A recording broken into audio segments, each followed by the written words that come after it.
Well, as millions head to U.S. national parks this summer, we are shedding light on a little-known list called the List of the Missing. The National Park Service has faithfully kept records of visitors who are gone, often without a trace. Some encounters change everything.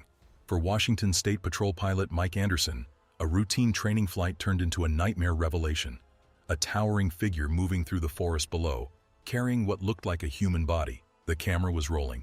The radio was live. And what followed became one of the most unsettling cases ever tied to the Olympic Peninsula. A routine flight turns into an impossible encounter. It began like any other patrol over the vast Olympic Peninsula. Mike Anderson, a seasoned Washington State Patrol helicopter pilot, had spent 12 years flying missions, search and rescue, training flights, countless hours of steady routine. He thought he had seen it all. From his cockpit, 300 feet above the trees, he had tracked bears lumbering through the brush, elk moving in herds, even the sleek shadow of a mountain lion now and then. But nothing, not in all those missions, had ever looked like what appeared below him on this day. A massive figure moved through the forest, its form dark against the green canopy. What it carried was limp, human-shaped, and disturbingly familiar. Mike's training told him to process, to categorize, to confirm before reacting.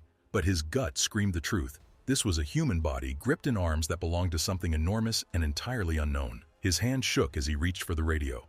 Static filled the cabin before base control answered. He demanded to be patched through to Detective Morrison. The response crackled back. Morrison was handling the Davis case. Hearing that name turned Mike's mouth dry. Everyone on the force knew it. 8 months of endless searching and still no answers. It's called the skunk ape, and there's been a lot of sightings over many years of what they describe as a Bigfoot type of creature. What they call that is the skunk ape, partly because it smells skunky. But for all intents and purposes, it's the same thing as a Bigfoot. Tom Davis had been just 28, a software engineer from Seattle who disappeared during a solo hike on the Hoh River Trail. His car was found abandoned at the trailhead, his campsite located but empty. After that, the wilderness swallowed him whole. Search parties combed the terrain, volunteers called his name into the shadows, but no clues surfaced. No footprints, no remains. No trace of him existed after those first markers were discovered. The case weighed heavily on the community, a cruel mystery stretching on for months. Now, as Mike steadied the helicopter over the trees, he realized what he might be seeing. The first evidence of Davis in nearly a year. Only this time, it wasn't a rescue. It was something far more terrifying. He shifted in his seat, angling the helicopter for a better view. The figure below had stepped into a clearing, tall enough to tower above the undergrowth, at least 8 feet by Mike's estimate. Its body was covered in thick brown hair that caught threads of sunlight like strands of copper. And in its arms, there was no mistaking it now, was a human shape, clothed in hiking gear.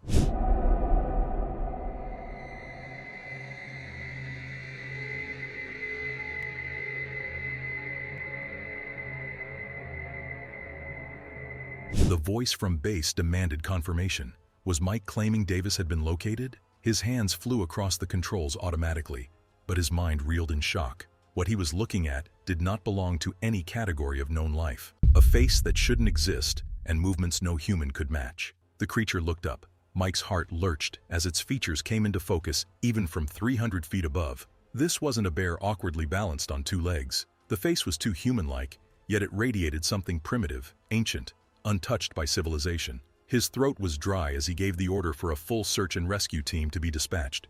He was determined to hold visual contact with this impossible figure. Then it moved again. The trees, fallen logs, and tangled brush that would slow even the most seasoned hiker seemed to vanish before it. It ducked smoothly under branches, vaulted obstacles, and bounded forward 30 to 40 feet at a time. Mike pressed the helicopter harder, trying to keep up. But even from the air, it was a struggle. The canopy constantly threatened to obscure it. Yet the creature's sheer size betrayed its path through gaps in the leaves. Every moment was captured by his training camera, rolling automatically in the background. Detective Morrison finally came on the line. Calm, skeptical, demanding details. Mike fought to keep his voice steady as he explained. He was following a large animal, carrying human remains, 12 miles northeast of the Hoh River Trail. It wasn't anything cataloged in the region. The detective pressed him. What exactly did he mean? Mike's words tumbled out. This thing was upright, bipedal, nearly 8 feet tall, covered in brown hair, and moving with speed and intelligence beyond any known species. Ahead, the terrain shifted, a ravine cutting deep through the land. Mike expected hesitation, a pause, a change of course. Instead, the creature navigated the drop with quick judgment, selecting a route as if it knew the forest intimately. It was moving with purpose, with awareness. Mike's voice hardened as he spoke into the radio. He'd flown this wilderness for over a decade. He knew its bears, its elk, its mountain lions. This was not one of them. A cliff loomed, 100 feet of jagged vertical stone. Mike assumed it would stop the pursuit, but the figure didn't pause. With the same uncanny flow it had shown weaving through the trees, it began to climb. Not cautiously, like a human struggling for handholds, confidently. Its hands and feet seemed to locate grips invisible even from the helicopter. Still in its arms, impossibly, was the body wrapped in fabric. Mike relayed the sight to base. The subject was scaling the cliff with the human burden intact. The wind battered the helicopter as Mike fought for a stable hover. Then he saw it, a flicker of green amid the bulk. The wrapped shape wasn't just covered in any material, it was green. Tom Davis had vanished with a green sleeping bag. Now, in the creature's grasp, the same hue glared back at Mike. The connection was chilling. He checked his gauges. 40 minutes of flight time left. Time was running out. The giant crested the cliff and slipped into an older forest where the canopy thickened, branches weaving a roof of shadow. From above, visibility nearly collapsed. Mike strained, searching for movement, until his eyes caught it. A dark opening in the hillside. A ritual beneath the trees and an acknowledgement from the unknown. The figure emerged into a clearing before the cave entrance. For the first time since Mike had spotted it, it lowered the body gently to the ground. Through binoculars, he confirmed it. The green sleeping bag, exactly like the one Davis had carried. But what it did next froze him in place. It began gathering stones. One by one, it arranged them in a deliberate circle around the wrapped body. There was nothing random about the placement. Each motion was careful, almost reverent. Morrison's voice pressed through the radio, demanding specifics. Mike forced the words out. This looked ritualistic, purposeful, an act of intelligence. Not predator behavior, something else entirely. Then the moment shifted again. The creature stilled, then raised its head skyward. It fixed its gaze on the helicopter and, slowly, deliberately, lifted one massive arm. A gesture, recognition, communication. Mike's breath caught. This wasn't fear. It wasn't a threat. It was an acknowledgement. He whispered under his breath before steadying his report. The subject had responded to their presence. This was higher intelligence staring straight back at him. With fuel dwindling, Mike kept circling, unwilling to abandon the scene. But the giant finally turned, retreating toward the cave mouth. Before stepping into the darkness, it looked up once more. Even at 300 feet, Mike could see a face disturbingly human in its expression. Then it was gone, swallowed by shadow. The body remained, still encircled by stones at the cave's edge. Mike marked the coordinates carefully, circling the area multiple times to lock in every landmark the ground team would need. The jagged cliff edge, the bend of the river, the clearing at the cave mouth. He knew that without precise navigation, the forest could swallow the site as easily as it had swallowed Tom Davis months earlier. From the air, the body wrapped in green looked heartbreakingly small, dwarfed by the immensity of the wilderness around it.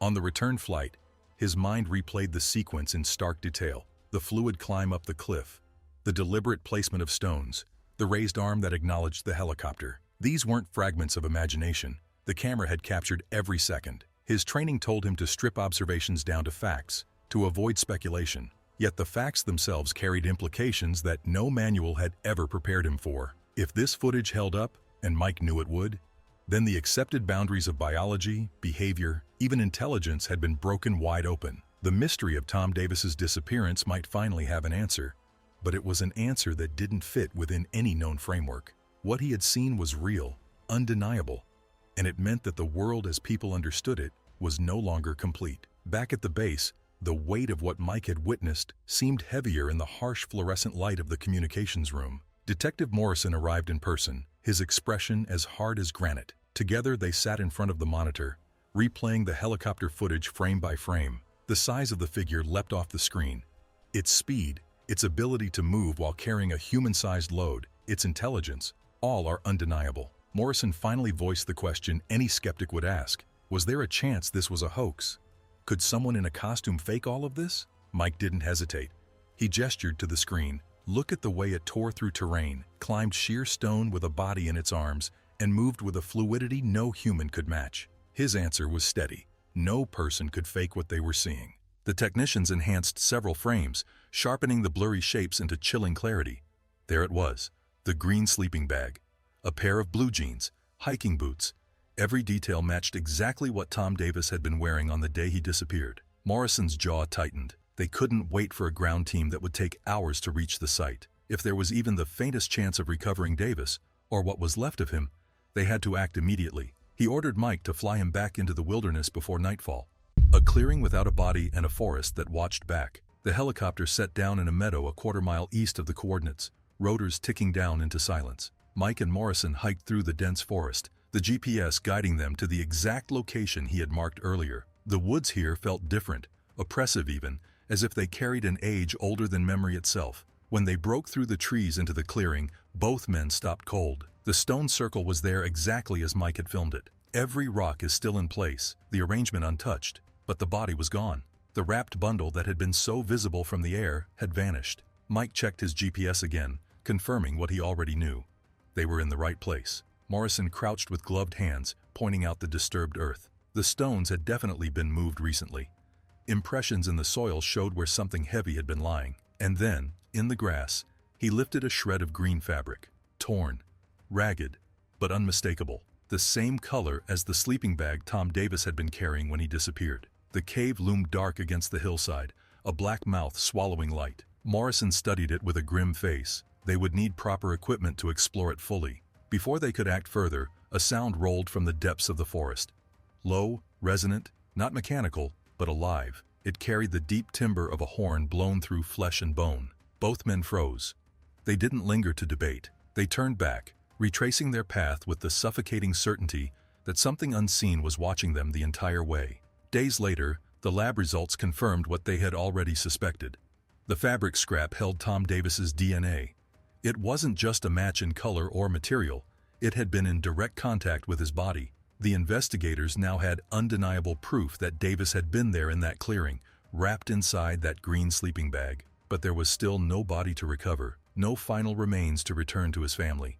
When a technical team finally explored the cave, they found nothing but endless dark chambers stretching deep into the hillside. No signs of the creature, no trace of Davis. The official report filed Davis as deceased, the cause of death left blank, unknown. His family was told about the recovered fabric, giving them closure in the cold language of bureaucracy. But the truth, the stone circle, the towering figure, the acknowledgement from the forest, was locked away in classified files. For Mike, the silence became unbearable. Flying his routine missions, he found himself watching every shadow, scanning the trees below with suspicion. He knew he had seen something real, and now he carried it like a secret too heavy to share. A child goes missing, and the forest echoes the past. 3 months passed before the forest called him back.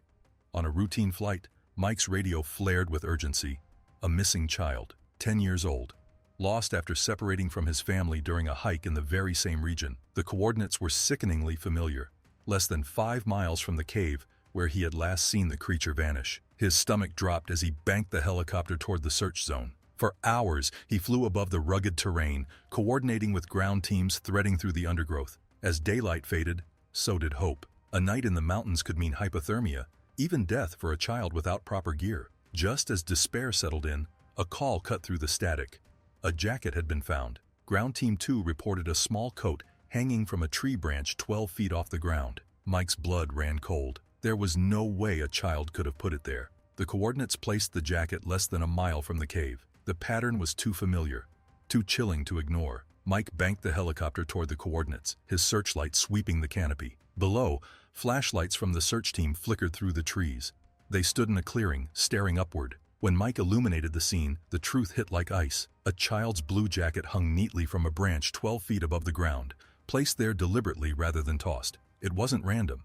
It was a signal left where no ordinary person or child could reach. The radio crackled with more disturbing news. Ground Team 1 had found tracks.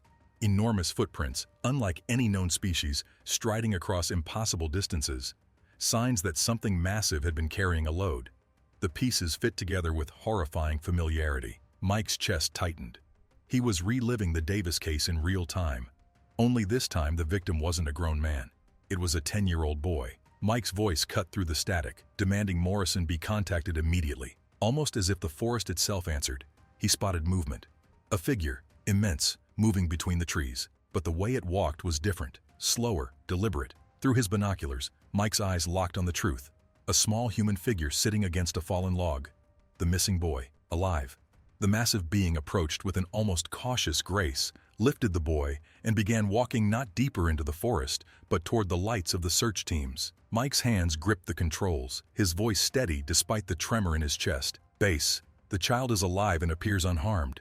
The subject is carrying him toward the search teams. The image below bordered on impossible. The very creature he had once filmed carrying Tom Davis's lifeless body was now returning a lost child alive. The teams on the ground braced themselves as the figure broke into their clearing. In a motion that was almost gentle, the giant set the boy down at the edge of their light before vanishing back into the shadows as swiftly as it had appeared.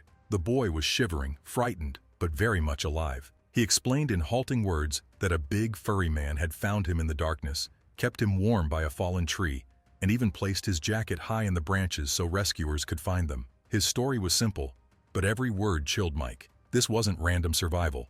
It was orchestrated help from a creature no one wanted to admit existed. The official line later credited his survival to the tireless efforts of search teams and a stroke of luck. No mention was made of the towering figure that had guided the boy back to safety. But Mike knew the truth, and so did Morrison, who met him at a diner in Port Angeles later that night. Over steaming coffee, Morrison admitted what both men had been circling. They were no longer dealing with a simple missing persons case. What they were witnessing challenged assumptions about intelligence, morality, and the possibility of unknown species. Mike pressed his own thoughts. The creature could have abandoned the boy to die, but instead, it had sheltered him, protected him, and led him back. That showed moral reasoning.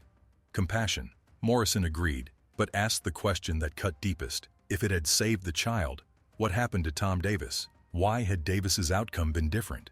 Mike offered possibilities. Maybe Davis had already been dead when the creature found him, and what they had witnessed was some kind of burial. Or maybe there wasn't just one creature. Maybe there were more, and not all shared the same intentions.